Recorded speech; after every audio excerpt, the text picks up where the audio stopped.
doesn't it? Here we are out in the backyard in the blazing sun. Yeah, right.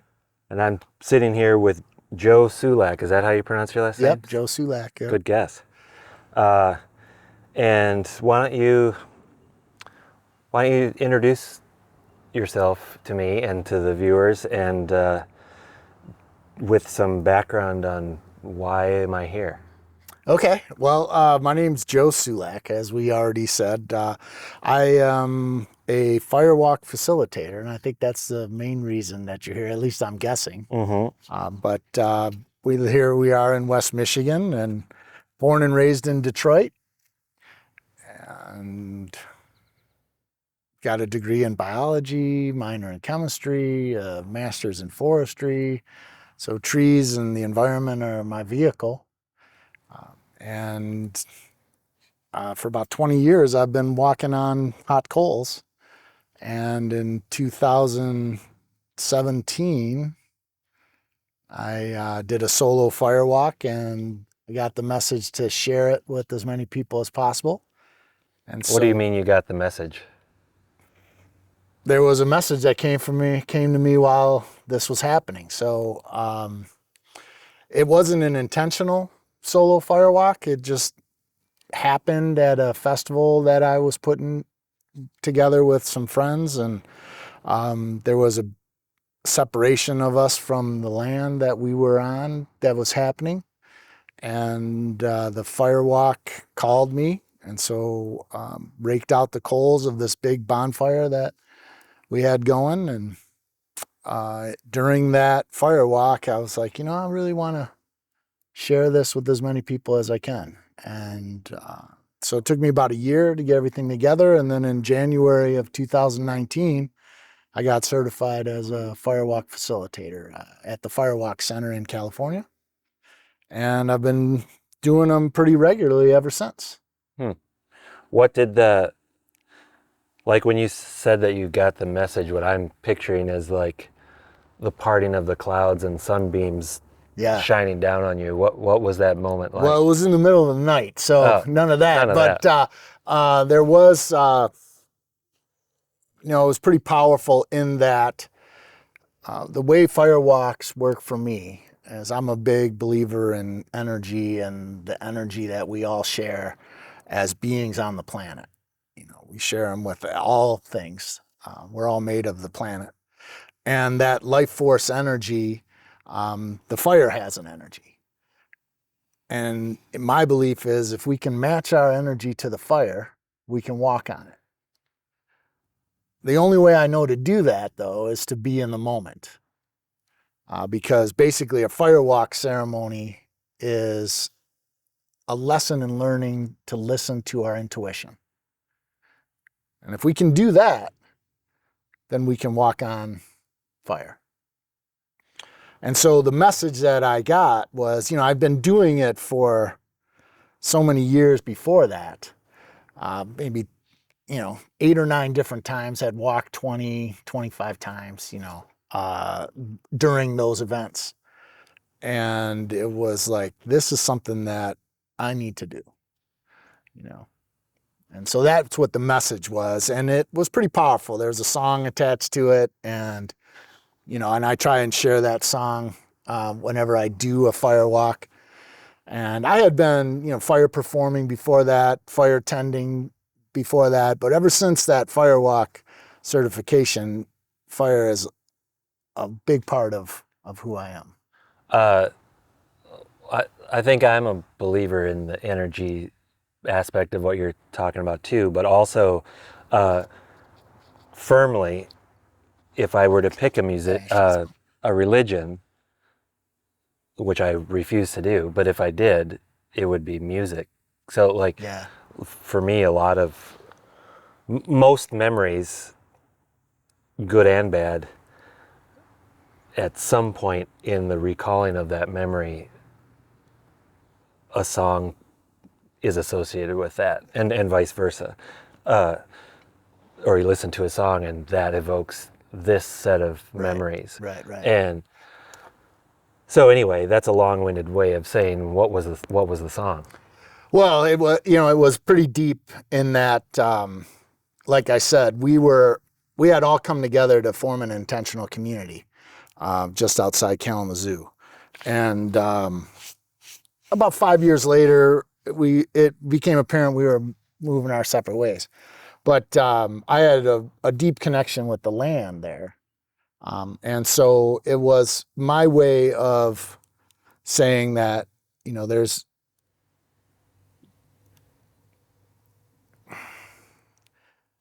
that it's okay, and I call it worries because the main chorus is, I give this world my worries. Oh, I give this world my worries. Oh, I give this world my worries, for my worries are no more. And then there's a few other refrains. I'm getting goosebumps just thinking about it. But that came to me as I was getting ready to walk. And so it's been a connection to me, to the land. I'm a big believer,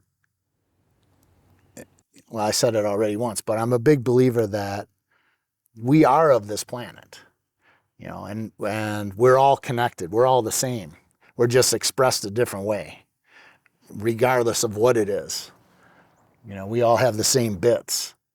And that's, I find that a lot of times where we're at in this world right now is because we're more focused on differences than our commonalities.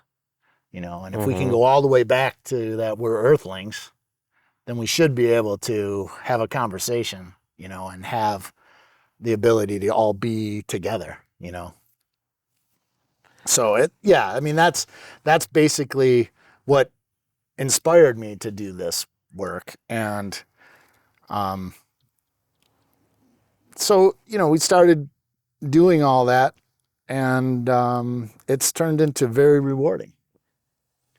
And how many of those a year do you think you do? Well, I was thinking about that today before our conversation, and I'm doing about 6 to 8. Depends on, the group that we're in and who's interested. Usually I try and get one going. I'm finding they're aligning more with the moon cycles than anything else. We're in a full moon right now. Yeah, the seasonal time. So, I did one this year. I did one usually around the equinox and solstices, Samhain, Halloween time, the ancestor. That's a popular one.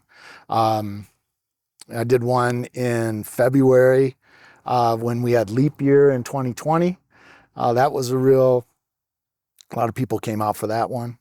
It just depends. That was an interesting year to have an extra day. Well, I'll tell you, yeah, that was because, in 2019, January is when I got certified, and I did about 6 that year. And then the following year, I had negotiated one a month for the whole year.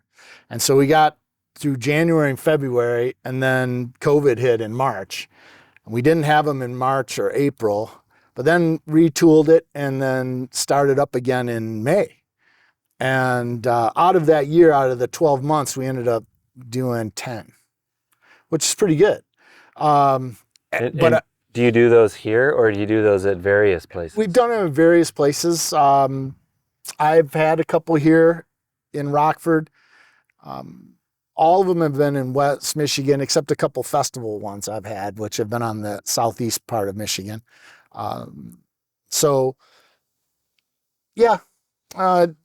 Looking for hosts all the time. People are willing to host it.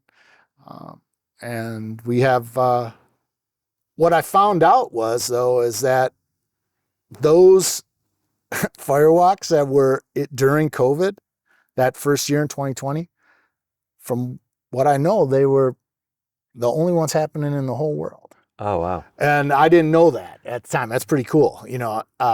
So I didn't find that out until like later in the year. Mm-hmm.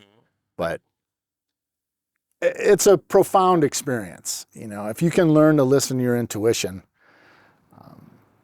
that's really what it's all about.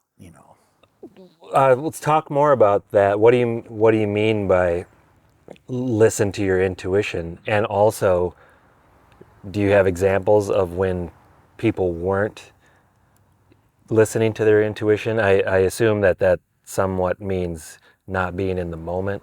Yeah, well, and then what, do they burn their feet? yeah, I mean, that's one of the stories. I mean, so the thing about a fire walk is you hear about it and it's like, oh, I'm going to do that. It immediately takes you outside your comfort zone, just thinking about walking on hot coals, because what we do is we'll set a fire like this and we'll burn it down, which can take anywhere from 2 to 2.5 hours. And then we rake the coals out, and that's when we start walking on it. So it can be anywhere from, depending on the wood and the conditions, it can be anywhere from 900 to 1300 degrees. I've got a infrared thermometer, and I make sure everybody sees what the temperature is, because I want you to be know what we're doing. So to answer your question, you have that feeling, and like I said before, the only way I know to really listen to your intuition is to be in the moment, is to be in the now. So the firewalk ceremony is a series of exercises that work on not only putting us in outside our comfort zone, but learning to be in the moment and recognizing what is intuition, gut instinct. People call it whatever they want to, source, and so you imagine you're coming to the firewalk and you know you're going to walk on fire. At least that's the intent. And it becomes time. And the beauty about a firewalk is if you're listening to your intuition tells you when to go. There's a time when it's time to go, to walk on it, but your intuition is going to tell you go. Your intuition might say no. And if you can listen to that no, it's just as powerful as walking on fire. And that's really what the whole ceremony is about, is how do we listen to our intuition? How do we get there? And so, yes, there have been examples that I've seen and people have told me about. They didn't listen to the no and got burnt, or they weren't prepared enough to get there. I've had some fire tenders who've helped me. They're focused more on tending the fire than the other exercises, and there's been some burns because they've participated. But a lot of times it's, in all honesty, it's what we call hot spots or kisses. It's like just what it is. It's a hot spot on your foot.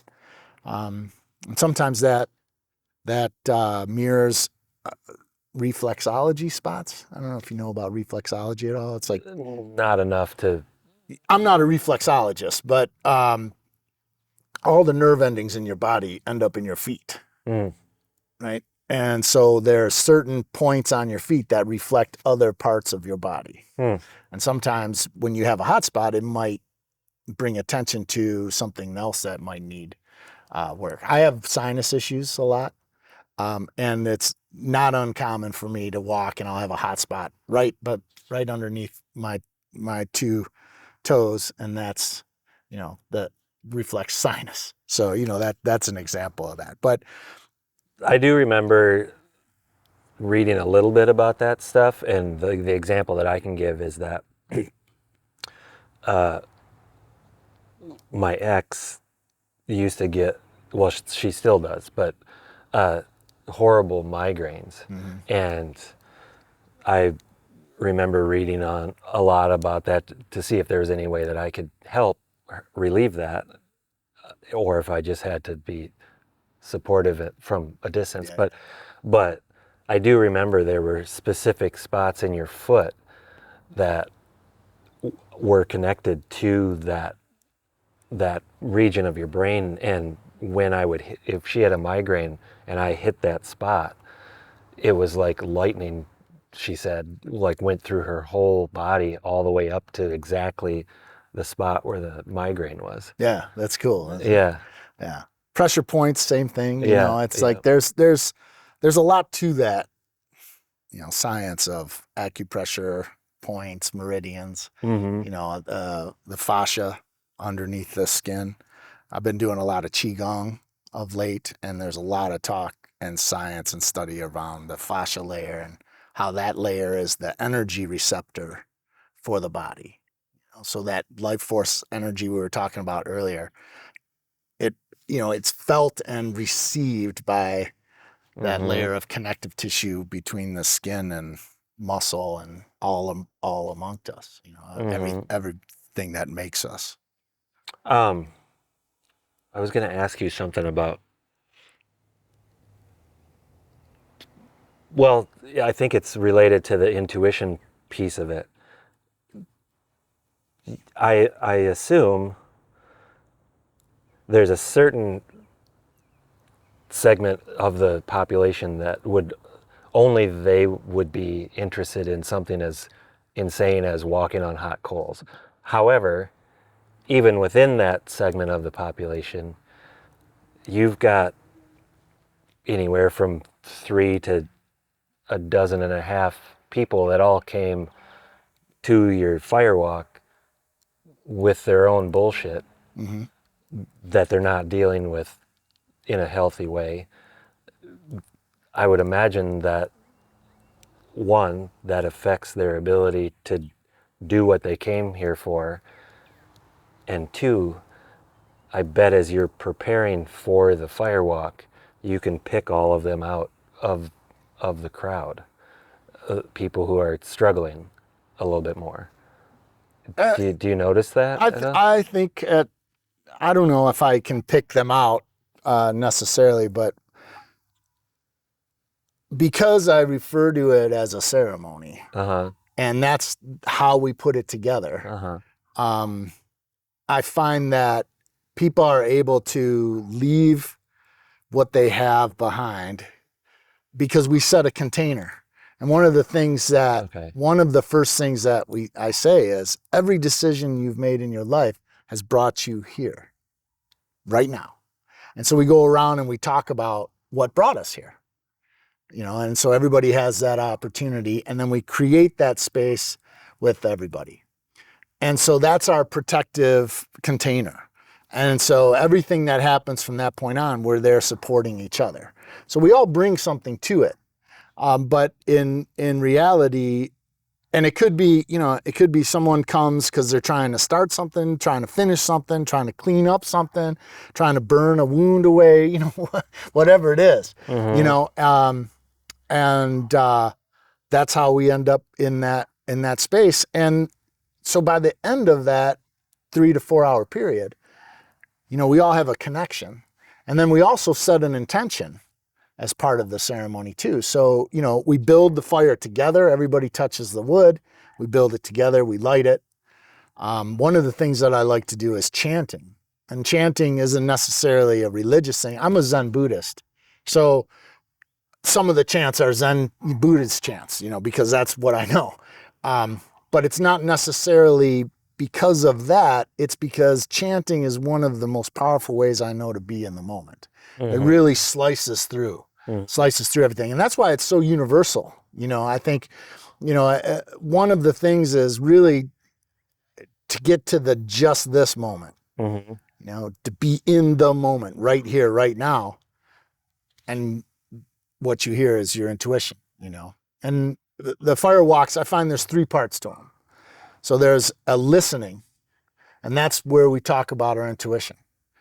And then there's a leaning in. Like when we listen to our intuition, we might hear something that we don't necessarily want to hear. Or if we find an obstacle in our life, that are really large and really cause us pause or, disturbance, I find that I try to avoid that. And when I try to avoid it, it just gets worse or it gets bigger, right? And so the second part is leaning in.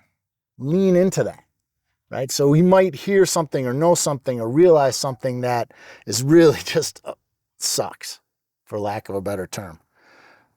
But leaning into it is the only way to get through it, right? And then the last part of it is letting go. Because once you lean in and it's really you're in it, then you let go, and then you find yourself on the other side. So the fire walk it can be a metaphor for life. Here's the fire. here's the thing that's in your way. There's the goal on the other side. What do you need to do to get there? Right? And if there's a Buddha saying, you find yourself on the top of a 10,000-foot pole. What's the next step? Out. Right? Let go. So that's, these are things that, have kind of been aha moments as I've been doing the firewalks, but my teacher and his teacher said, they were both at the training I had, and they're like, the fire is the teacher. We're just facilitators in the whole thing, And so I'm very lucky in that I get to watch transformation every time we put a firewalk together. And then there's other exercises that happen too to kind of get us into the space. It culminates in the firewalk. We're not, boom, walking on fire, show up and say, okay, here's the firewalk, kind of thing. So there's that too. It's and that's my method. There's other people who are doing firewalks they have different methods, because it is an empowerment thing too. Yeah. No, I really respond to the way you described your method. It's also a really especially poignant metaphor for me currently. I kind of wish that we had connected like a month ago or so to do, even if it was just the two of us, to do a firewalk, because the way you described the process sounds like that would have been for me like the ultimate cleanse that I needed in the last couple of months. I have struggled with depression and anxiety for 9 years, never having that issue previous. And like a month ago, well, in the last part of last year, like I could tell like something was changing, shifting for the better, and that was great. And I started to act as though that were the case. Unfortunately, it cost me a relationship, but that I cherish deeply. But even in the heartbreak part of that scenario, a few weeks ago, I fell as low as you possibly can go, as low as I've been in 9 years without being a danger to myself. But that was the only silver lining, is that we don't have to worry about him, but holy shit, that's bad. Yeah. And I was almost non-functional, but I didn't try to push it away. I did lean into it. And on my way back out, looked at it as a really backhanded blessing, because I think I needed to go that low because there was still some muck in the corners of the bucket down there that hadn't gotten accessed yet, and I needed to puke those out, and I needed to kill off that version of myself. And the craziest part about it is, like most people with depression and anxiety, I found a really effective way of self-medicating. And as I was coming out of that, I was like, well, that has to go away too. And it wasn't like, you can't drink anymore or you shouldn't smoke anymore, because then that's a willpower thing that we all know the statistics on willpower. Yeah. I came out of that feeling like, well, I don't need that medicine anymore, any more than I would be taking ibuprofen for a non-existent headache. And like I went cold turkey, and it was like no big deal. Yeah. And there are moments like yesterday I was feeling pretty high anxiety and sort of wished that I had my usual stuff available to me, but recognized that and didn't try to run away from it. I was just like, well, this is going to suck for a while. And didn't go to the gas station or whatever. And it passed. Yeah. And God damn it, like, why didn't I think of that for 9 years? Like, just let it be and it'll pass. Instead, I was like, oh, no way. Yeah. I ain't feeling this. Yeah. And then you numb it out a little bit. Even, just, I'm like, I was never out of control, but I need to take the edge off. Mm-hmm. And then, surprise, surprise, the medicine I was using is what was keeping me depressed and anxious Yeah. until I put more of it into my system, so I didn't notice the depression and anxiety. Repeat, repeat, repeat. Right. More and more Yeah. and more. Slippery slope. Yeah. Well, thanks for sharing that. Yeah. With me. And so, anyway, I didn't mean to go on a thing about me. No, but But what? the metaphor of the firewalk Yeah. dovetails perfectly into what I was just saying. Yeah. Because not only leaning in, being in the moment, but also, I think that if we were doing an actual firewalk today, if I were to walk across the coals, the guy on that end of the coals isn't the same guy that was over here, and this guy isn't coming home with me. No. Yeah. Nice. Nice. Yeah, I heard something pretty profound that I think made sense to me for a long time, but the way that it was put, it was like that person was like, alcoholism and, addiction and all that isn't really an issue until you stop. Yeah. Right? Because then you're dealing with the reason why you're doing that in the first place. Right. Right? Because it kind of takes off the edge or whatever. Not saying that's where you were. Just saying, it's like, and it really brought it to, whatever you're dealing with is the reality, and leaning into it, and there's different severities. I don't want to, downplay it, but, it's the leaning in and the letting go are the powerful pieces. Yeah. It's like I've never experienced a time where I let go of something that it wasn't profound. Yeah.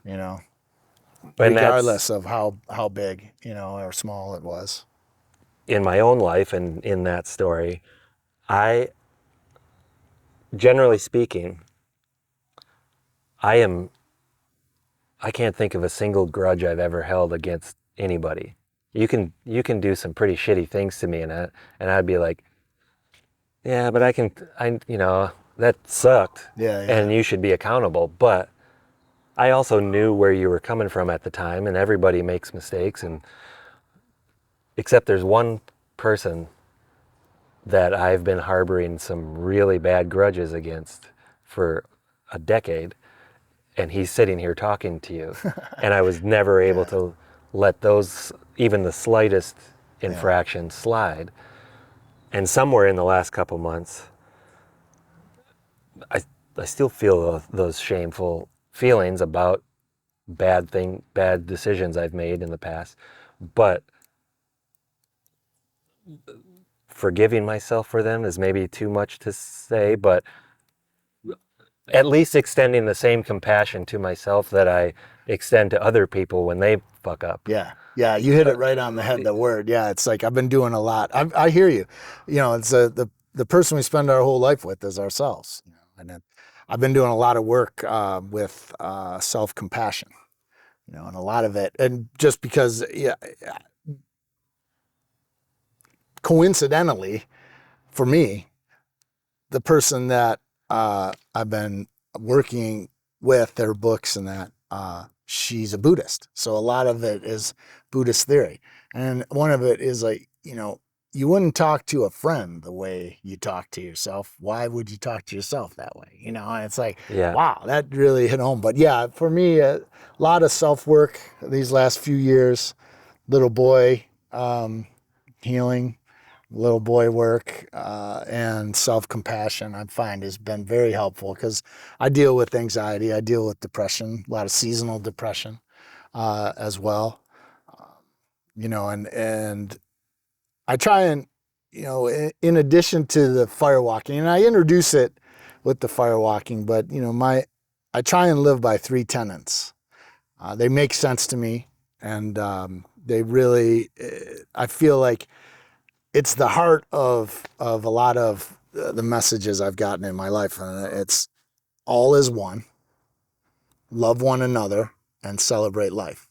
And those three things are what I reference, in every day. What are they again? All is one, Mm-hmm. love one another, and celebrate life. And I touched on it a bit about how we're all connected. We're all the same thing. We all have the same bits. And not only just the bits of it, like biologically, we all share the same, there's only 4, 5 bases that make up DNA. And you scatter it, and then it reforms, and then it expresses as something else. So we're no different than this grass, that rock. We're just expressed differently, in terms of the elements, the bits that are there. But we also share the energy that permeates through here, and it's like all of that, we're all one.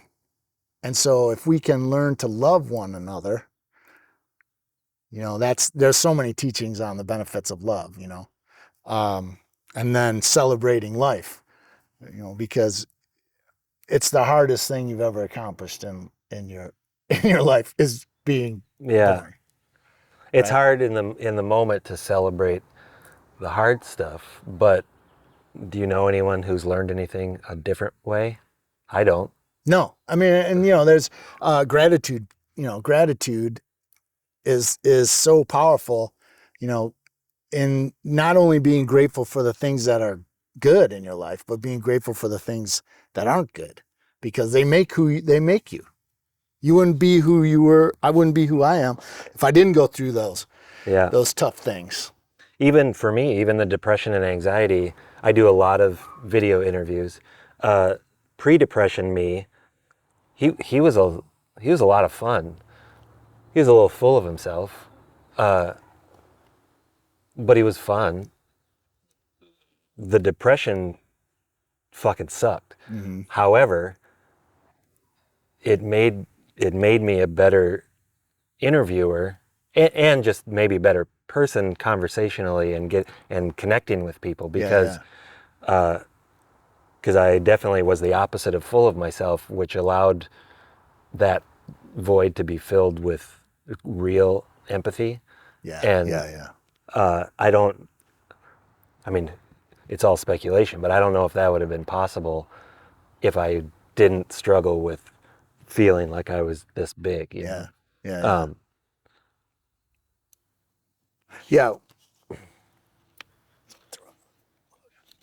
One of my my Zen teacher, she used to say to me,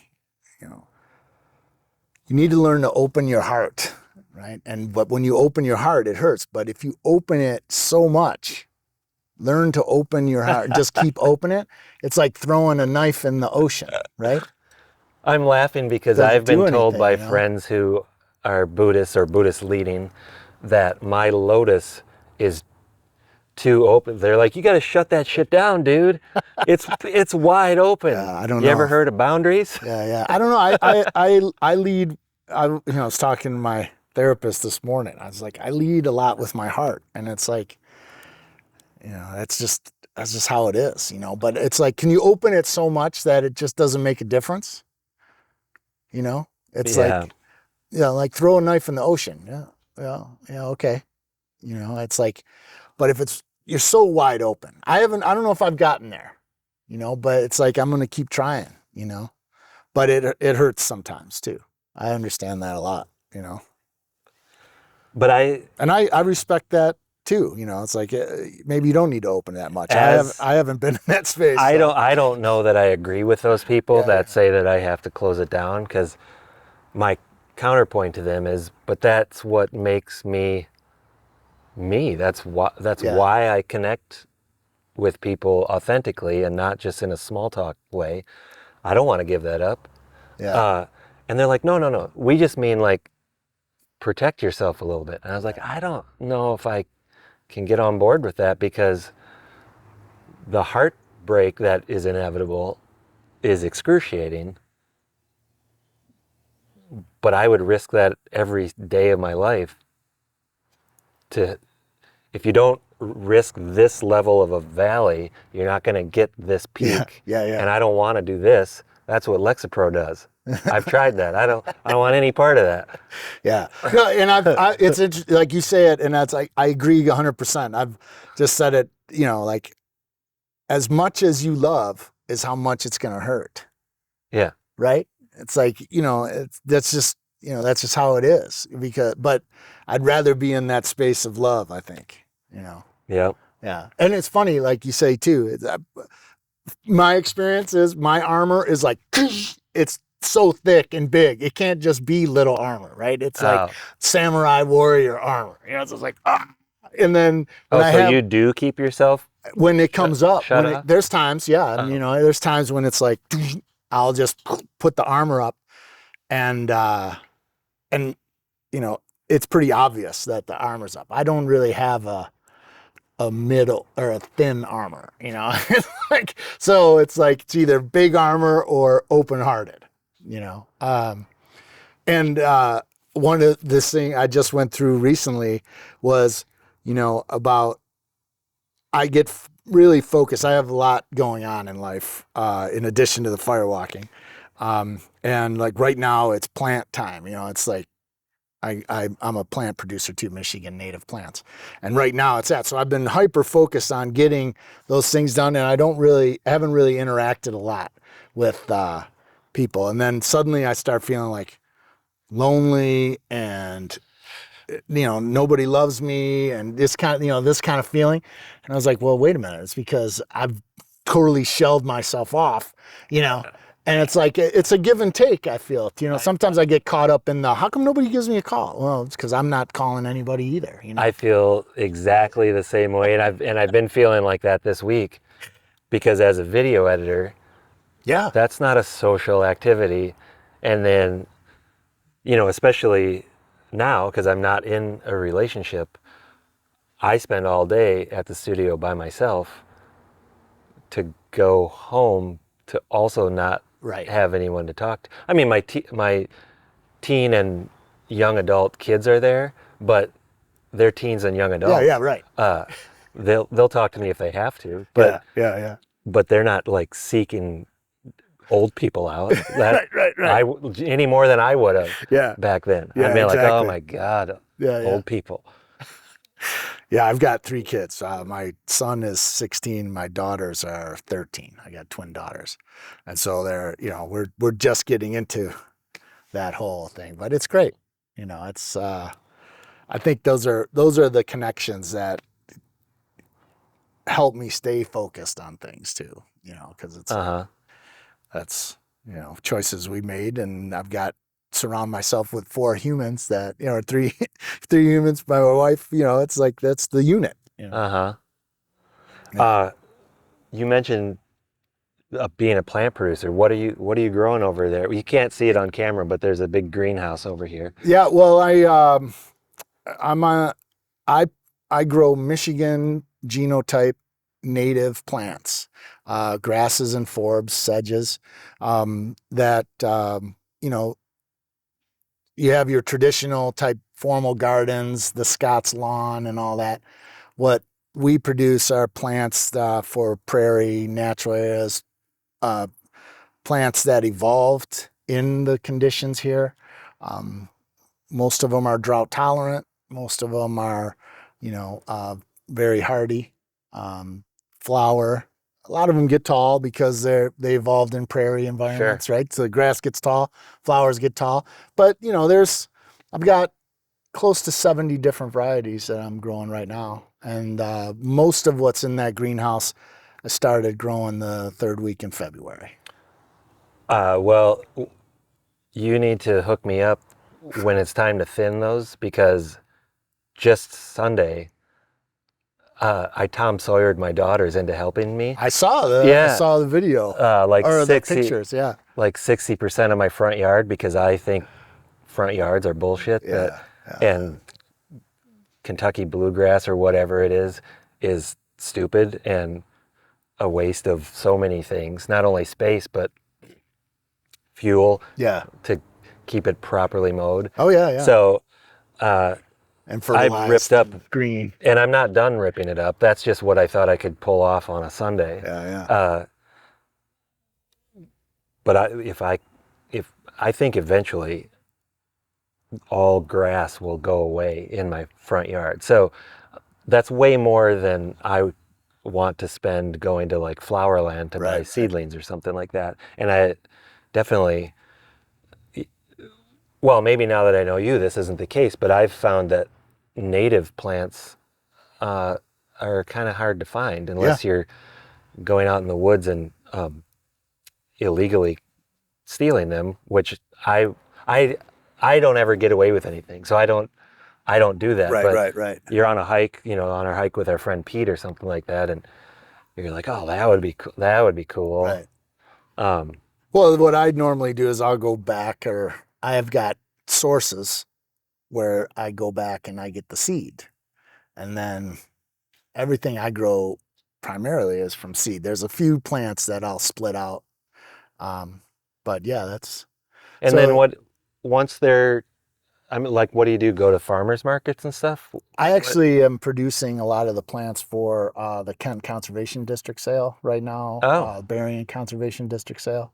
Oh, that's awesome. I've got a company called DBN West, and that's a side hustle of mine. Huh. Yeah. So, but yeah, I've been growing in plants.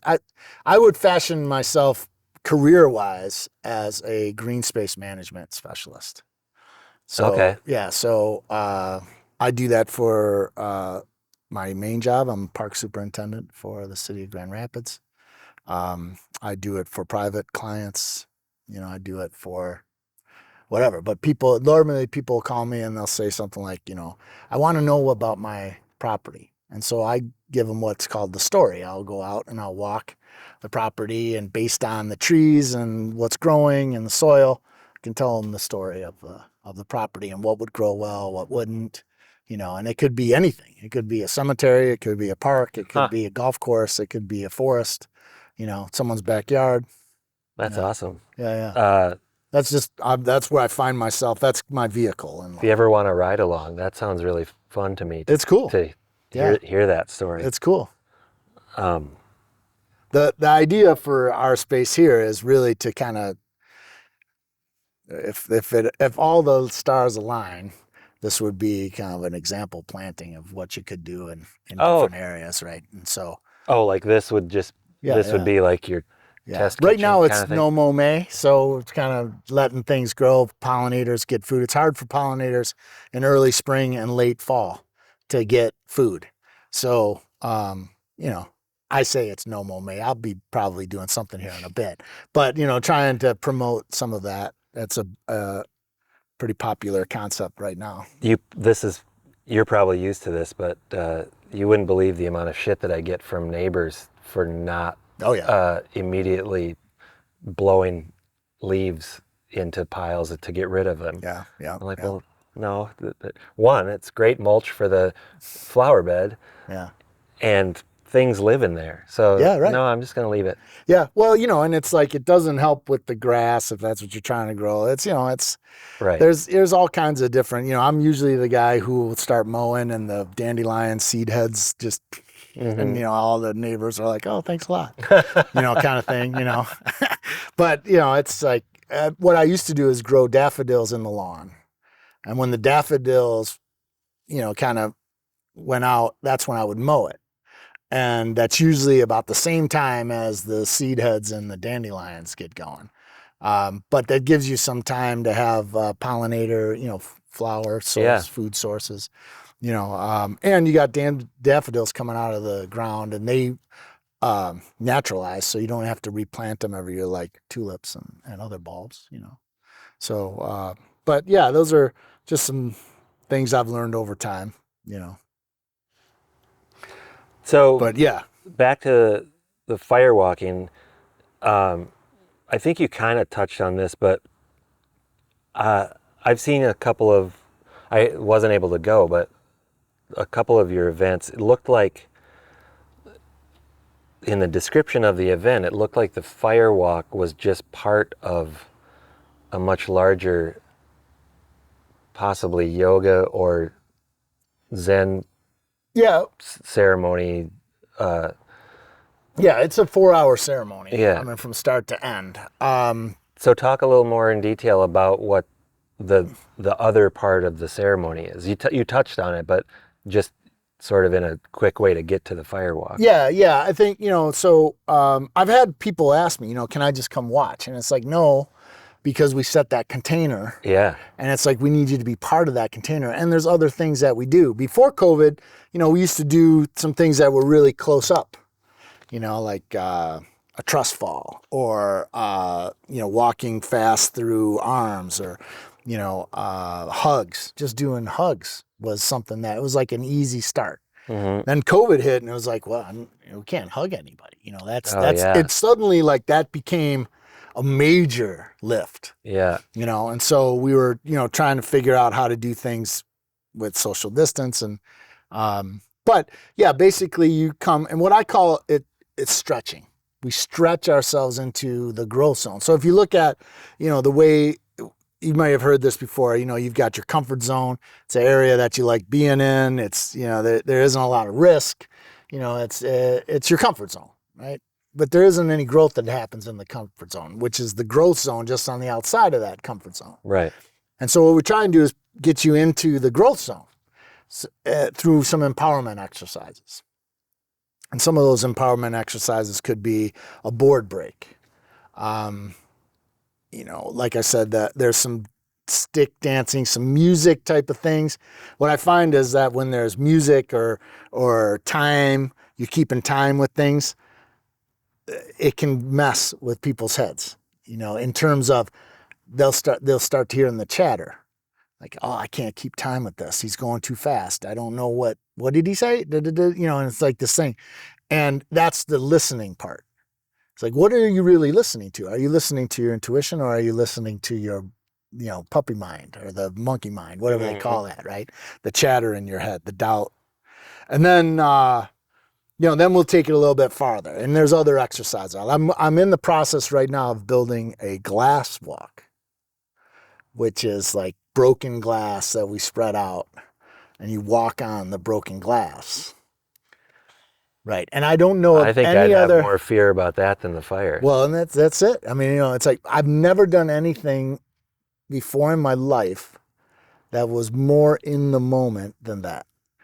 I mean, if you see my build, I'm a bigger guy, and the first time I did a glass walk was at the instructor's training.